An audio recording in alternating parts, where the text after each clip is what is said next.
Hello investors, जैसे हमने पिछले वीडियो में डिस्कस किया था, ट्रांसमिशन एंड डिस्ट्रीब्यूशन सेक्टर में बहुत कुछ बदल रहा है और बहुत सारी टेलविंड्स है इसमें। तो हम देखेंगे इसकी सेकंड कंपनी जो इससे बेनिफिट ले रही है बहुत ज़्यादा। तो हम आज डिस्कस करेंगे GE Vernova TND India limited के बारे में। हम लोग समझेंगे कि ये कंपनी सेक्टर में कैसे फिट होती है, ये क्या काम करती है, एज एन इन्वेस्टर इसमें क्या देखना चाहिए और कैसे देखना चाहिए, और इस ग्रोथ का फायदा कहाँ मिलेगा। तो चलिए देखते हैं GE Vernova TND India limited के बिजनेस को। तो हमारी ये कंपनी जीई कॉन्ग्लोमरेट का पार्ट थी। 2021 में GE decided to split itself into 3 parts की उसने अपने एविएशन बिजनेस अलग कर दिया, मेडिकल टेक्नोलॉजी का बिजनेस अलग कर दिया हेल्थ केयर में, और जो एनर्जी बिजनेस था उसको जीई वर्नोवा करके स्पिन ऑफ कर दिया। तो जीई वर्नोवा का इंडिया में जो लिस्टेड बिजनेस है, इलेक्ट्रिफिकेशन बिजनेस है, उसको नाम दिया गया जीई वर्नोवा टीएनडी लिमिटेड। तो चलिए इसका एक क्विक बेसिक्स रिव्यू करते हैं। आपको मालूम है कि आपके घर जो इलेक्ट्रिसिटी होके आती है वो कहीं से जनरेट होके एक ग्रिड के थ्रू फाइनली आपके घर पे आती है। आपके घर पे जो इलेक्ट्रिसिटी आती है वो है 240 वोल्ट्स की। तो हम लोग ये डिफरेंस समझेंगे। जैसे मान लीजिए अगर इलेक्ट्रिसिटी पानी है और आप उसको कहीं से भेज रहे हो तो आपको हाई प्रेशर बना के भेजना पड़ता है। तो उसी तरह से इलेक्ट्रिसिटी में आपको जितनी डिस्टेंस पे भेजना है उतना हाई प्रेशर रहेगा, दैट मीन्स उतना ही हाई वोल्टेज रहेगा। तो जब इलेक्ट्रिसिटी जनरेट होके निकलती है तो वो 11 टू 33 किलो वोल्ट्स पे निकलती है और उसको सबस्टेशन भेजा जाता है, जहां पे वोल्टेज बदलने के लिए एक और transformer, step up transformer use किया जाता है। फिर उसको जितनी डिस्टेंस भेजना है उस तरह के वोल्टेज रेंज में ट्रांसफॉर्म करके आगे के सबस्टेशन में भेजा जाता है। तो इसमें हमें वोल्टेज ग्रुप समझना पड़ेगा।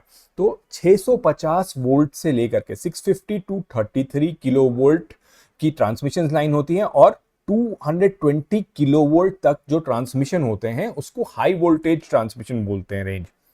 तो इसके बाद अगर आपको और कहीं भेजना है तो आपको एक और लेवल के वोल्टेजेस होते हैं जो 400 किलो वोल्ट से लेकर के 765 किलो वोल्ट तक होते हैं।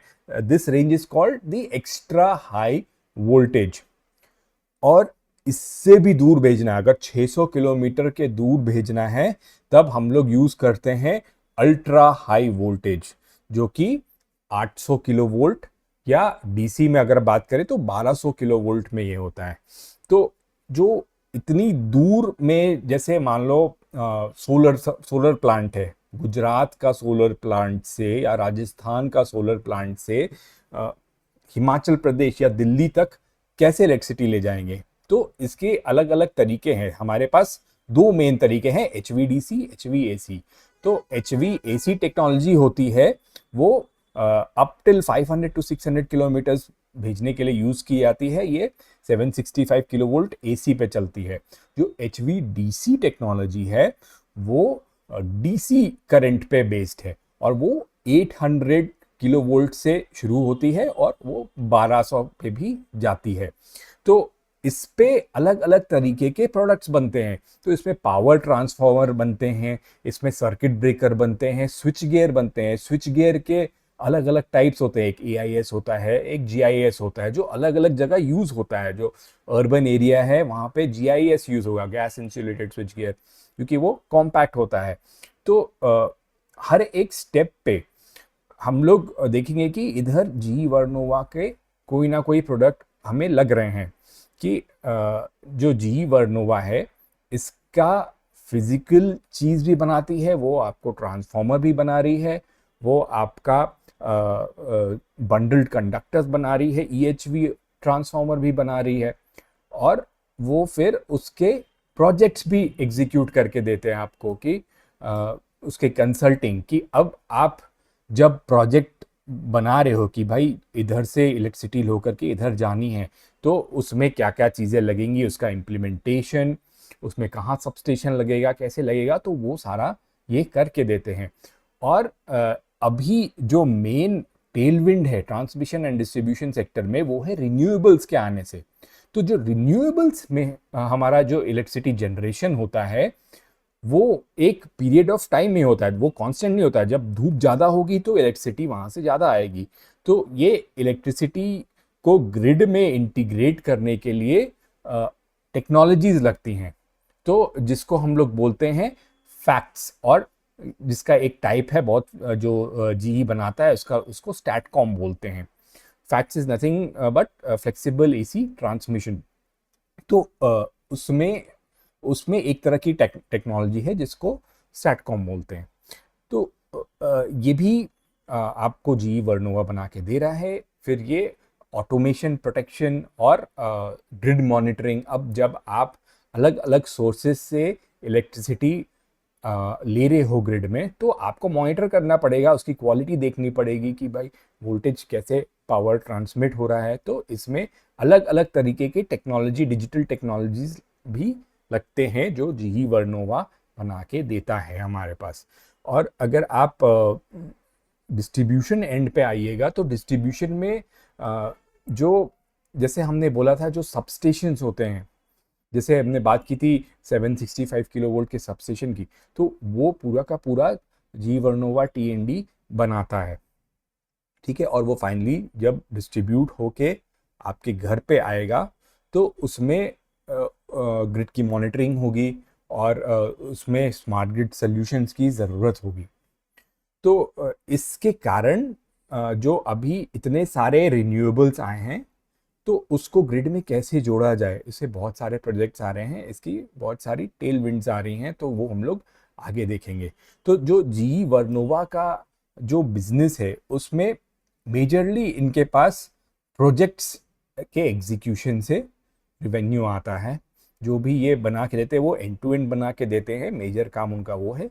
फिर उनका अदर मेजर काम है इंडिविजुअल प्रोडक्ट्स बना के देना, कि ट्रांसफॉर्मर आप बना के दे रहे हैं, स्विच गियर, कैपेसिटर और ये सब चीज़ें आप बना के दे रहे हैं। और सर्विसेज जैसे कि मेंटेनेंस हो गया, रिपेयर हो गया, तो एज अ सर्विस वो आप करके दे रहे हैं।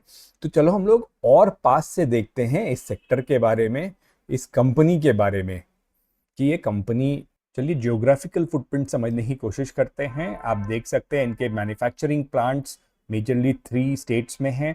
नोएडा में मोस्टली डिजिटल का काम हो रहा है, यहाँ पे smart grid integration, assembly and testing हो रहा है। वडोदरा गुजरात में HVDC और पावर ट्रांसफार्मर रिलेटेड काम हो रहा है। तमिलनाडु में देर आर 3 लोकेशंस जहाँ पे capacitive voltage transformers, GIS equipments और कम्युनिकेशन और मॉनिटरिंग रिलेटेड जो स्काडा सोल्यूशन है उसका काम होता है। और अगर एक्सपेंशन की टर्म्स में हम लोग बात करेंगे यहाँ पे, तो वडोदरा में एक्सपेंशन चल रहा है जहाँ पे ट्रांसफार्मर मेकिंग और HVDC मैन्युफैक्चरिंग की कैपेसिटी बढ़ाई जा रही है। और कैपेक्स टर्म्स में अगर हम लोग बात करेंगे तो 80 करोड़ का कैपेक्स प्लान है as per company for FY26 to 25। इस पे ये लोगों ने जो करंट कैपेसिटी है उसको ऑप्टिमाइज करने की बात बोली है और टारगेटेड इन्वेस्टमेंट करने की बात की है। और ये गौर किया जाए कि इनके जो रेवेन्यू है उसमें से FY24 में 31% आया था एक्सपोर्ट से। तो चलिए अभी आगे देखते हैं ये कंपनी का सेक्टर के साथ क्या रिलेशन है, और एक इन्वेस्टर की तरह हम लोग समझेंगे इसमें अच्छी बात और चैलेंजेस क्या हैं हमारे लिए। तो चलिए ये कंपनी को हम लोग अलग अलग पर्सपेक्टिव से देखते हैं। पहला है ओनरशिप का पर्सपेक्टिव। तो this is a part of the GE group. तो जीई वर्नोवा 51% होल्ड करती है इसमें, और जिसके साथ उसकी ग्रुप कंपनीज के साथ इसमें रिलेटेड पार्टी ट्रांजैक्शंस भी होते हैं। And the typical issues that we see, कि जो जेनेरिक होता है, डेट का कोई इशू नहीं है यहाँ पे, प्लेजिंग का कोई इशू नहीं है, गवर्नेंस अच्छा है, प्रोफेशनली रन है, एक्सपीरियंस मैनेजमेंट है। तो इनके जो CEO हैं वो काफ़ी एक्सपीरियंस हैं वो भी, फॉर एग्जांपल। तो from the side of ownership this looks very good. And इसके जो ऑर्डर्स भी हैं, फॉर एग्जांपल जो एक्सपोर्ट के ऑर्डर्स है इनके पास as of now, 75 to 80% of it is through इनके parent company. So that is a kind of exposure and advantage that the company is getting due to being a part of the GE group. Now चलिए अब sector पे आते हैं। तो इस sector पे हम लोगों ने पहले ही बात की थी कि जो मेजर चेंजेस हो रहे हैं कि इन्वेस्टमेंट एक सुपर साइकिल में है पावर सेक्टर में। तो जो मेनली ट्रेंडिंग चीज़ें हैं जो इसमें आ रही है, that is increasing demand for reliable power generation की, ग्रिड मॉडर्नाइजेशन पे एम्फेसिस आ रहा है, डीकार्बोनाइजेशन पे आ रहा है, और इंडिया में इसका बहुत ही ज़्यादा काम हो रहा है। तो ग्रिड एफिशिएंसी इंप्रूव करने के लिए चीज़ें लग रही हैं। और आप फॉर एग्जांपल देखोगे जो इंडिया में एनईपी है उसके अंडर कितना इन्वेस्टमेंट इसमें करने का प्लान है। जो ट्रांसमिशन लाइंस भी हैं, जो एचवीडीसी नेटवर्क भी है, वो भी बहुत एक्सपैंड होगा। तो ये सब करने के लिए जो मेजर प्रोडक्ट्स लगते हैं वो हमारी कंपनी बनाती है यहाँ पे। तो फॉर एग्जांपल आप देखोगे जो ग्रीन एनर्जी कॉरिडोर है हमारा, क्योंकि इतने रिन्यूएबल्स बन के आ रहे हैं, जो रिन्यूएबल्स का जो एडिशन प्लान है इंडिया में, उसको इंटीग्रेट करने के लिए बहुत कुछ लगेगा। जैसे हमने पहले समझा था कि आप जब रिन्यूएबल को इंटीग्रेट करोगे तो ग्रिड स्टेबिलिटी के लिए आपको वहाँ पे स्टैटकॉम भी लगेगा।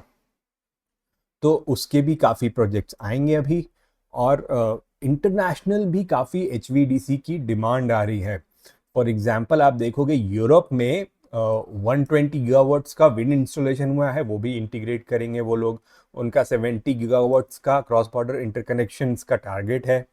So everything will need some kind of an integration, it will need some sort of a grid management वहाँ पे, ग्रिड की क्वालिटी, पावर क्वालिटी, ये सब के जो सॉल्यूशंस हैं वो हमारा जी वर्नोवा टिंडी बनाता है।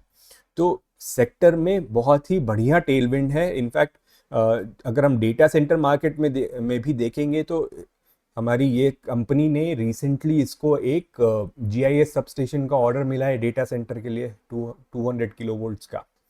तो काफ़ी ग्रोथ है इसमें। तो आपको ये ग्रोथ तुरंत उसमें दिखेगी कि इसके ऑर्डर बुक में और बैकलॉग में दिखेगी कि इसके पास 10,000 करोड़ का ऑर्डर पड़ा हुआ है, जो कि 2 या 2.5 साल में एग्जीक्यूट हो जाएगा।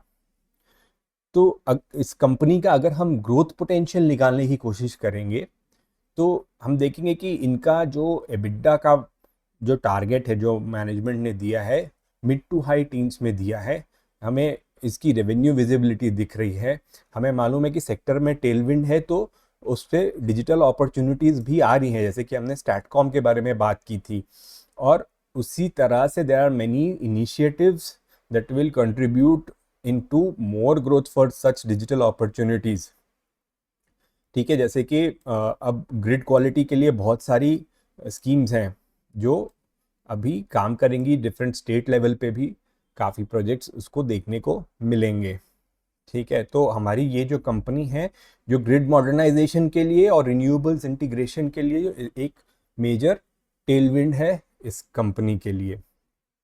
ठीक है, तो अगर हम चैलेंजेस पर्सपेक्टिव से देखें कि अब इसमें चैलेंज क्या है, तो टिपिकली अब एचवीडीसी ऑर्डर के साथ आपको पेरेंट पे डिपेंडेंट रहना है, क्योंकि ये पेरेंट कंपनी के थ्रू होके आ रहा है। तो इसमें जो यूजुअल रिस्क्स हैं वो प्रेजेंट है कि पोटेंशियल डिलेज आएगा, जो रेवेन्यू रिकॉग्निशन होगा वो लिनियर नहीं होता है इसमें, depends on the kind of completion. तो उसमें एक प्रोजेक्ट एग्जीक्यूशन रिस्क भी आ जाता है कि भाई आप जब इतना बड़ा प्रोजेक्ट ले रहे हो तो उसमें अलग अलग तरीके के इश्यूज आ सकते हैं। और एक और जो रिस्क है इसका, दैट इज अब because this is so much dependent on it's parent company for decision making, कि भाई आपको ऑर्डर कैसे मिल रहे हैं, किस तरीके के मिल रहे हैं बाहर से। सो वो डबल एज स्वॉर्ड है इसके लिए कि अगर आपका participation is dependent upon the decision of your parent company, so sometimes it might not work in your favour as well, कि उन्होंने डिसाइड किया कि अभी कम है या फिर अभी ज़्यादा करना है, तो आप उसके डिसीजन पे डिपेंडेंट हो। ठीक है, तो you are dependent on parent strategic priorities. ठीक है, और इफ़ वी सी कि हमारी कंपनी में स्पेशल क्या है, तो ऑब्वियसली स्ट्रॉन्ग पेरेंटेज हमने ऑलरेडी डिस्कस किया है कि एचवीडीसी की जो राइजिंग डिमांड है और इसकी जो ग्लोबल रीच है, ये इसको बहुत ही बेनिफिट देगा। इसका ऑलरेडी बहुत ही इस्टेब्लिश्ड पोजीशन है मार्केट में। जो 765 किलो वोल्ट्स का जो इंफ्रा लगा है हमारे देश में, उसमें से आधा GETD ने बनाया है। तो टेक्नोलॉजी और प्रोडक्ट एक्सपर्टाइज तो इसके पास है ही, और बिकॉज ये अभी इनोवेट भी कर रहे हैं, जैसे हमने डिजिटल अपॉर्चुनिटीज़ के बारे में बात की थी, तो all and all this is looking very good for the company, क्योंकि इसके पास एक्सपर्टीज भी है, इसके पास टेक्नोलॉजी भी है, और सेक्टर में टेलविंड भी है, और हमें देखना है कि ये कैसे एग्जीक्यूट होता है। ऑर्डर्स भी हैं इनके पास। तो चलिए थोड़ा फाइनेंशियल्स को पास से देखते हैं कि वहाँ पे क्या हो रहा है, इसका इफेक्ट। तो चलिए इसके फाइनेंशियल्स पर एक क्विक रन करते हैं हम लोग। जो सबसे पहली चीज तो हमें देखने को मिलती है कि मार्च 22 FY22 में एक यहाँ पे डिप आया था, और उसके बाद से फिर कंपनी ने रिकवर करना शुरू किया है, और ये प्री कोविड लेवल तक एबिडा वापस ले आ पाए हैं। आप देख सकते हैं कि यहाँ पे जो रेवेन्यू है उस पे वो टेलविंड्स का इफेक्ट होना अभी दिखना शुरू हो गया है। और जो FY24 के बाद जो इसके रिजल्ट आए, अगर हम TTM की तरफ देखें तो ये मार्जिन और भी एबिडा मार्जिन इम्प्रूव हो रहे हैं। अब ये 17% तक ले आए हैं, मतलब कि इनकी जो मैनेजमेंट कमेंट्री है उसके साथ पे इनका सिंक बैठता हुआ दिख रहा है कि जो टेलविंड्स है उसको आप मोर एफिशिएंटली यूज करके पैसा ज़्यादा कमा पा रहे हैं। तो देखने की बात यह है कि अगर आपको ध्यान रहे कि इनके पास ऑर्डर बुक 10,000 करोड़ की है, जो 2 या 2.5 साल तक आनी है। तो अगर ये अपनी एफिशिएंसी इम्प्रूव करेंगे तो ये भी यहाँ पे डिफरेंस देखने को मिलेगा। तो we will keep an eye out for that. और अगर एफिशिएंसी के टर्म्स में हम लोग बात करेंगे तो इधर कैश टू कैश साइकिल हमें 141 डेज का देखने को मिलता है। अगर हम पिछले वीडियो से याद करें तो हमने हिताची का देखा था, तो that was a bit lesser than this. So that means there is a scope of improvement in the efficiency of the company. ये दोनों चीज़ें पे काम कर सकती है कंपनी। जो उसके बाद जो इसका एसेट टर्नओवर है, फिक्स एसेट टर्नओवर है 7.7 है, which is also expected to increase since the management commentary is that they are optimizing अपने जो प्रोडक्शन है, जो मैन्युफैक्चरिंग है, उसको ऑप्टिमाइज कर रहे हैं, डी बॉटलनेक कर रहे हैं। तो हम एक्सपेक्ट ये करेंगे कि ये नंबर और भी इंक्रीज करेगा, और जो 80 करोड़ का कैपेक्स है वो भी इसमें ऐड होके कंट्रीब्यूशन उसका दिखना चाहिए हमें। तो अगर सिमिलरली हम लोग प्रॉफिटेबिलिटी पे आए तो इसके जो ROCE और ROA नंबर्स हैं, those are looking good. ROA numbers will be expected to increase. Similarly हम लोग अगर डेट इक्विटी देखें तो डेट का काफ़ी रिडक्शन कर दिया गया है, तो जिसके कारण हमारे जो सॉल्वेंसी के रेशियोज है वो काफ़ी कंफर्टेबल हैं। तो यहाँ पे कोई भी इश्यूज नहीं दिख रहे हैं। अगर सिमिलरली हम लोग कैश फ्लो फ्रॉम ऑपरेशंस देखते हैं तो FY24 में ये रिकवरी हुई है, good CFO numbers from there, debt repay कर दिया गया है। और इसके बाद हम लोग अगर वैल्यूएशन की तरफ नज़र डालें तो हम लोग ये देखेंगे कि इसका जो P/E है वो 82 है, which sounds a bit high. But अगर आपको पिछले वाले प्रेजेंटेशन से याद होगा तो दिस इस in that comparison that seems better. But आप PEG देखिएगा, जो TTM वैल्यूज हैं ये, तो this is just 0.2। That means कि इसकी जो अर्निंग्स में ग्रोथ हुई है उसके कंपैरिजन में इसका price is still a bit under value. तो हमारे लिए देखने वाली बात क्या होगी इसमें कि इसके जो ऑर्डर बुक हैं उसकी एग्जीक्यूशन कैसी हो रही है, जो डी बॉटलनेकिंग और ऑप्टिमाइजेशन की बात हो रही है वो कैसे किक इन कर रहा है। As an investor these are the things that we will like to see. तो चलिए अब इसकी शेयर होल्डिंग्स पे एक नजर डालते हैं। तो स्टेक पे हम लोग देखेंगे कि इसकी जो पेरेंट कंपनी है उसने अपना स्टेक डिक्रीज किया है और FIIs को दिया है थ्रू एन OFS। तो FIIs का स्टेक अगर देखेंगे तो लास्ट ईयर ये 1.2% हुआ करता था, अभी ये 13.4% तक आ गए हैं। सिमिलरली जो DIIs है वो 15.8% हुआ करती थी, जो कि 28% तक आ गए हैं यहाँ पे। और इसमें हम बड़े नाम की बात करें तो कोटक इमर्जिंग इक्विटी फंड आता है, एचएसबीसी मिड कैप आता है और निपॉन का मल्टी कैप फंड आता है, जिन्होंने अपना स्टेक बढ़ाया है रिसेंटली लास्ट क्वार्टर तक। और इंटरेस्टिंग बात ये देखेंगे कि जो पब्लिक के पास शेयर होल्डिंग है वो स्लाइटली कम हुई है। तो these are all good points for the stock. और प्राइस टर्म्स में अगर देखेंगे तो इसका सपोर्ट हमें 1300 लेवल्स पे दिख रहा है। Currently the stock is trading below it's 200 day moving average, और ये ऐसा लग रहा है कि 1600 लेवल्स को अभी टेस्ट करेगा। तो ऑल एंड ऑल अगर हम देखेंगे कि इस कंपनी के पास सेक्टोरल टेलविंड्स है और जो अपॉर्चुनिटीज है इसके पास वो कैपेबिलिटी है एग्जीक्यूट करने के लिए। और तो एज एन इन्वेस्टर हमको ये देखना है कि ये सारी अपॉर्चुनिटीज ये कैसे यूटिलाइज कर पा रहा है, स्पेशली रिन्यूएबल से जो स्टैटकॉम की अपॉर्चुनिटी है उससे कितना कितना ये और रेवेन्यू ले आ पाएगा, जो स्काडा की अपॉर्चुनिटी है उससे क्या होगा, क्या जो इनके पास एक्सपोर्ट ऑर्डर्स की पाइपलाइन आ रही है वो आते रहेगी, और किस तरह से ये अपनी एफिशिएंसी बढ़ा पाएंगे और अपना परफॉर्मेंस इंक्रीज कर पाएंगे। तो as an investor we should check out for these things. जब नेक्स्ट रिजल्ट आएगा इस चीज़ों के लिए हम देखेंगे। और बने रहिए हमारे साथ। आपको और क्या सवाल आए आपके मन में कमेंट करें और हमें पूछे अगर आपको कुछ और जानना हो, क्योंकि हम ऐसी और भी कंपनीज एनालाइज करेंगे और डिस्कस करेंगे। तब तक के लिए सी यू।